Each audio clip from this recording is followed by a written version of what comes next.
hari ini karena ini adalah konten pertama saya, maka yang cerita itu di sini saya. Ceritanya berawal pada saat saya masih pacaran bersama istri saya saat ini. Kejadiannya tepatnya tahun 2010 atau 2011, antara itulah. Pada saat itu kita langsung saja ke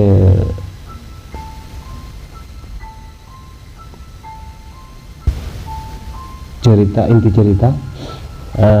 Pada saat itu istri saya menelpon, dia janji saya, nanti malam mungkin saya datang.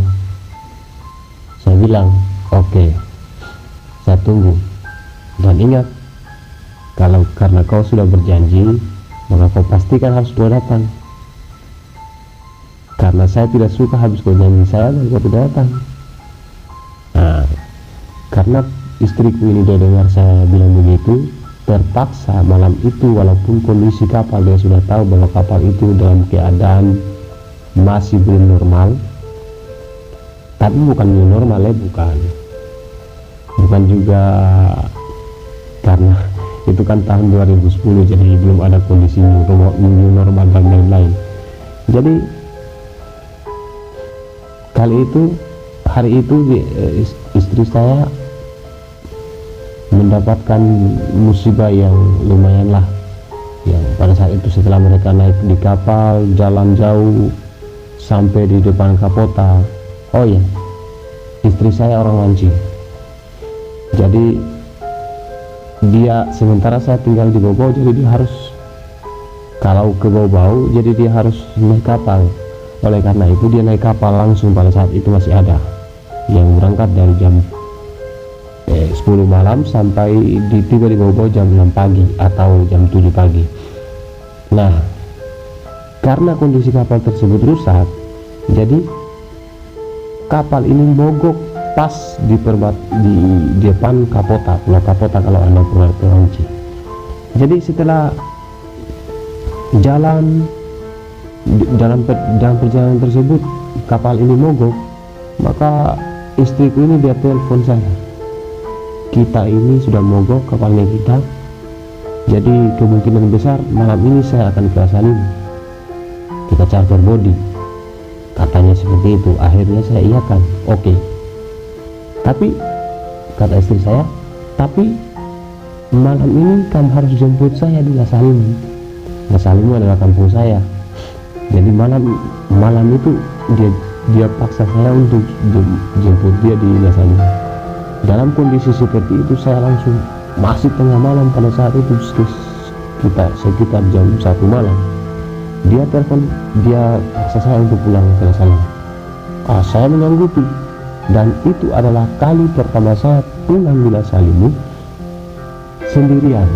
Nah, tanpa banyak basa-basi, saya langsung ambil semua perkakas, alat-alat motor, peralatan motor, kunci-kunci dan lain-lain, saya bawa semua.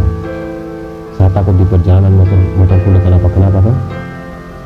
Setelah itu saya jalan keluar rumah. Di luar ternyata teman serumah saya, dia bilang, namanya Ahmad. Ahmad ini dia bilang, Heri, kamu ke mana ini? Kamu keluar malam ini dengan tas-tasmu? Saya bilang, saya mau ke Salim, mau jemput istriku. Pada saat itu masih saya pacaran. Nah, setelah itu saya jalan tanpa banyak basa-basi lagi, saya langsung jalan, bunyikan motor dan sebagainya, saya isi bensin dan sebagainya. Setelah semua sudah lengkap, saya rasa sudah aman, saya jalan. Nah, tepatnya pada saat itu kita langsung pada inti cerita.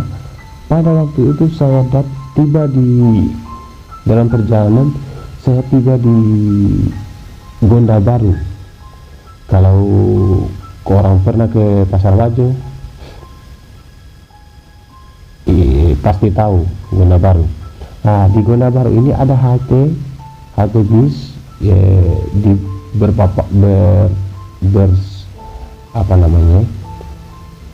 di Dia di samping lapangan sepak bola, tapi ada di depan SMP. Ya kira-kira begitulah kondisinya. Kalau orang yang bolak-balik Pasar Wajo bawa-bawa pasti tahu. Jadi pada saat itu saya di situ tiba-tiba motorku mati. Saya kaget. Kenapa motorku dia mati? Ternyata setelah saya lihat, saya tidak sadar ternyata ada orang di depanku yang dia sedang duduk di halte yang saya bilang tadi ini, di halte bis. Setelah saya lihat, saya perhatikan, ternyata dia tentara. Jadi saya tanya dia, "Bapak, kita mau ke mana?" Dia bilang, "Saya mau ke Lokawakili." Jadi saya bilang, "Oh, kalau begitu Bapak, kita tunggu saya saja dulu, saya cek dulu motorku ini." Jadi saya turun, saya buka peralatan, saya buka busi motor dan lain-lain, saya buka.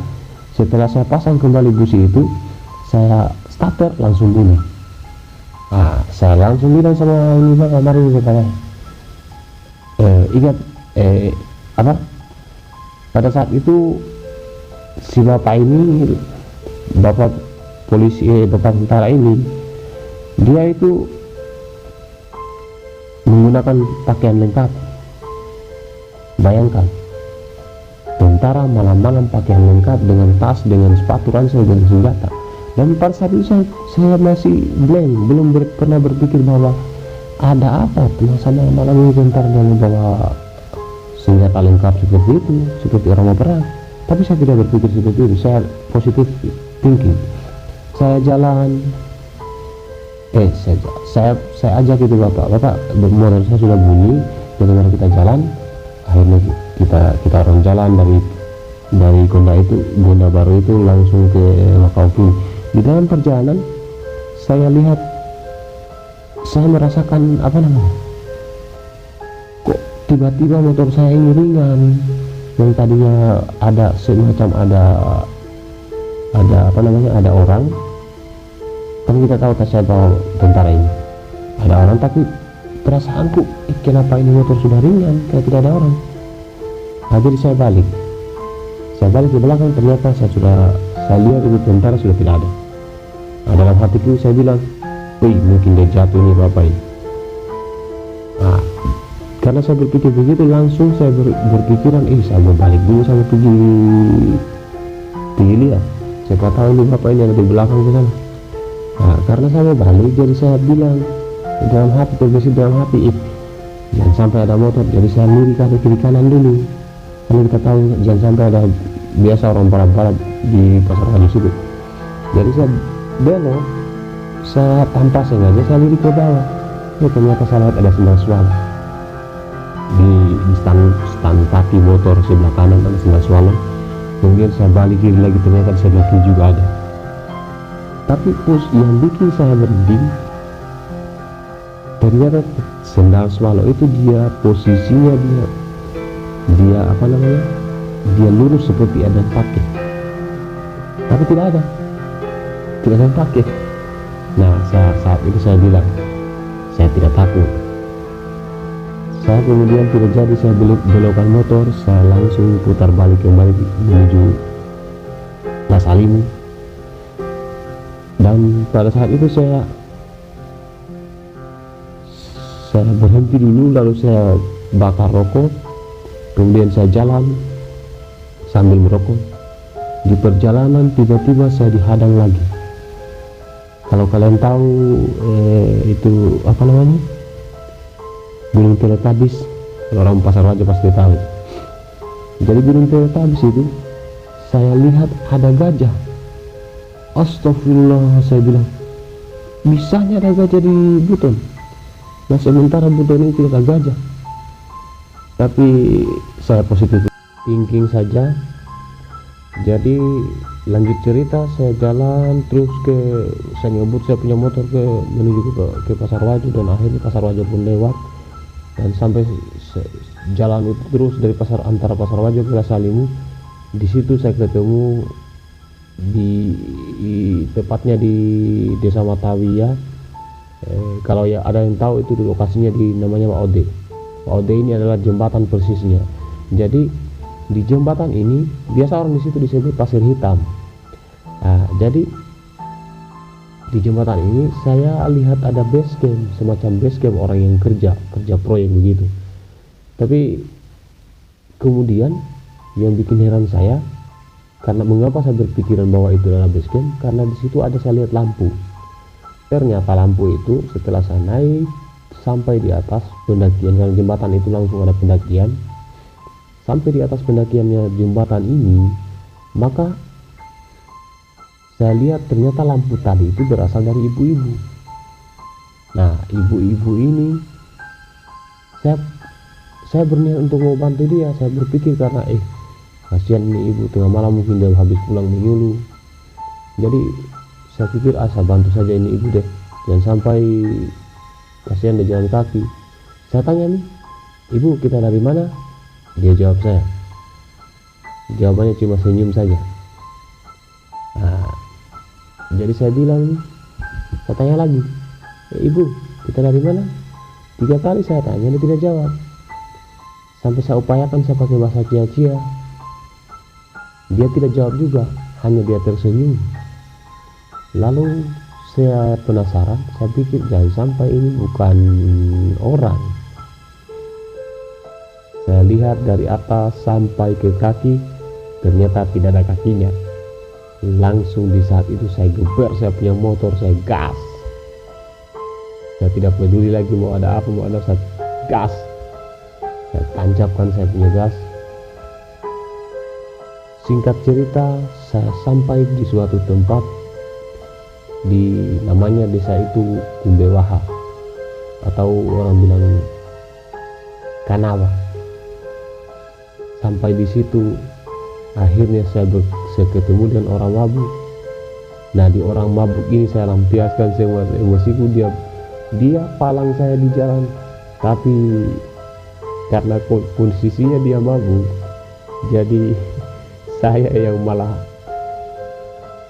saya ambil, ada lucu, saya buang dia ke sungai. Orang mabuk itu lanjutkan perjalanan. Setelah saya buang ini orang mabuk ini ke sungai, saya jalan terus ke Lasalimu. Tiba di Lasalimu, saya telepon istriku, halo, kau sudah tiba di Lasalimu? Karena pikiran saya ini sudah jam 3, berarti kurang lebih perjalanan dari Wanjuk ke Lasalimu kurang lebih sekitar 3 jam 4 jam, sementara dia berangkat dari jam 12 katanya. Ternyata dia belum berangkat. Waduh, kesalnya saya punya pikiran. Saya mau marah sama siapa? Tahu-tahu saya langsung telepon. Saya punya teman, saya mau tanyakan ada bensin atau tidak. Rencananya saya mau balik ke Ngobau, karena saya takut mau pulang ke rumah. Kapan saya pulang di rumah pasti saya dimarahin sama bapak ini. Akhirnya karena teman sudah tidak angkat teleponnya, akhirnya saya berpikir untuk saya tidur di kebun atau di mana, karena waktu itu kebetulan kebun bapakku dia punya rumah, tapi saya tidak berani karena situ juga ada pengalaman horor saya dulu. Jadi nantilah kisah berikutnya saya akan ceritakan lagi masalah yang horor di kebunnya bapakku itu. Jadi terpaksa saya menginap di tempat di bawah pohon coklat itu, di kebun orang. Karena saking saya dingin, akhirnya saya tidur di samping knalpot sekaligus samping mesin. Ya, sampai di sini ceritaku malam ini. Mudah-mudahan ada kesempatan lain waktu saya akan sambung lagi dengan cerita-cerita berikutnya. Dan apabila kalian punya cerita, bisa di-sharing ke saya supaya saya bisa buatkan video yang seperti ini. Oke, terima kasih. Assalamualaikum warahmatullahi wabarakatuh.